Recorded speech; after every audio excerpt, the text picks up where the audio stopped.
एक बार की बात है, एक जवान बौद्ध भिक्षु अपने मन में उठने वाले नकारात्मक विचारों से बहुत परेशान था। ना चाहते हुए भी उसके मन में तरह तरह के गलत विचार आते रहते। उसका स्वभाव भी काफी चिड़चिड़ा हो गया था। वह बात बात पर गुस्सा हो जाता, दूसरों के प्रति जलन और नफरत की भावना रखता, लोगों की बुराई करता और अपने मन में तरह तरह की नकारात्मक कल्पनाएं करता। वह अपनी इन सब बुरी आदतों से बहुत परेशान हो चुका था। उसने बहुत से तरीके आजमाए, बहुत प्रयास किया अपने अंदर के इन बुरे विचारों को खत्म करने का, लेकिन कोई भी तरीका काम नहीं कर रहा था। अंततः एक दिन परेशान होकर उसने अपने गुरु के पास जाने का निर्णय किया। गुरु एक बहुत ही बुद्धिमान और आत्मज्ञानी व्यक्ति थे। जवान भिक्षु ने गुरु से पूछा, गुरुदेव, मैं अपने मन से इन नकारात्मक विचारों को कैसे खत्म कर सकता हूँ? गुरु ने उत्तर देते हुए कहा, नकारात्मक विचार बादलों की तरह होते हैं जो कि साफ आसमान को धुंधला बना देते हैं। अगर तुम्हें साफ आसमान देखना है तो पहले इन बादलों को हटाना पड़ेगा। ठीक इसी प्रकार अगर तुम अपने दिमाग से नकारात्मक विचारों को खत्म करना चाहते हो तो सबसे पहले तुम्हें इन नकारात्मक विचारों के मूल कारणों को पहचानना और उन्हें नष्ट करना पड़ेगा। जवान भिक्षु को गुरु की यह बात ठीक से समझ नहीं आई तो उसने गुरु से इसे थोड़ा विस्तार से समझाने का आग्रह किया। तब गुरु ने शिष्य को एक कहानी सुनानी शुरू की।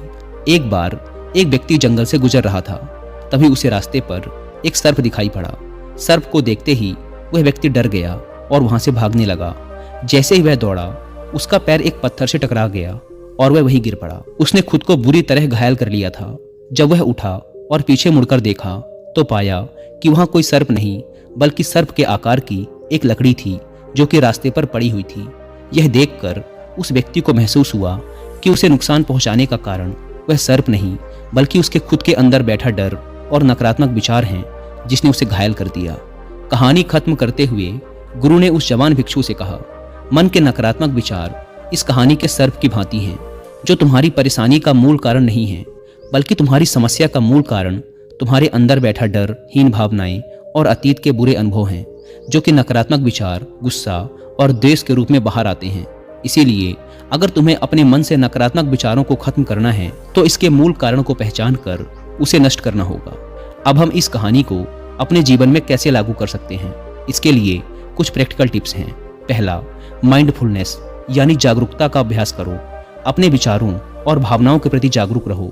देखो कि आपके भीतर क्या चल रहा है, आप अपने आसपास की घटनाओं पर क्या प्रतिक्रिया देते हैं। साथ ही मन में उठने वाले हर नकारात्मक विचार के कारण का पता लगाने का प्रयास करो।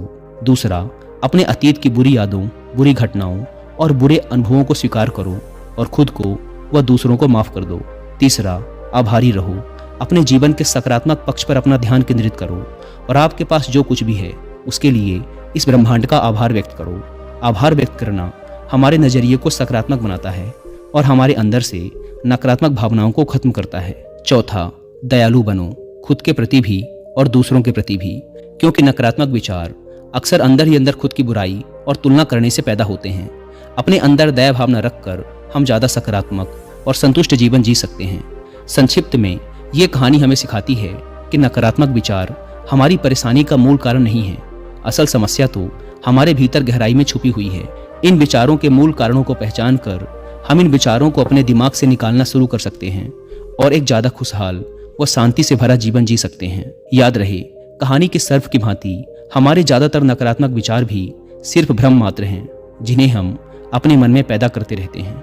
दोस्तों, मैं यहाँ पर आपको कुक एफएम पर ये वाली ऑडियो बुक भी रिकमेंड करूंगा जिसका नाम है 11 दिन सकारात्मकता की ओर। ये ऑडियो बुक एक पॉजिटिव माइंडसेट डेवलप करने में आपकी बहुत हेल्प करेगी और अभी कुक एफएम पर अब तक का सबसे बड़ा ऑफर भी चल रहा है जिसमें आपको इसके मंथली सब्सक्रिप्शन पर मिल रहा है सीधा 70% का ह्यूज डिस्काउंट।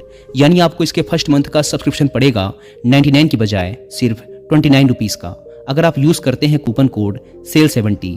लेकिन यह ऑफर सिर्फ आज रात 12 बजे तक ही वैलिड है, इसलिए देर ना करें और इस ऑफर का फ़ायदा उठाएं।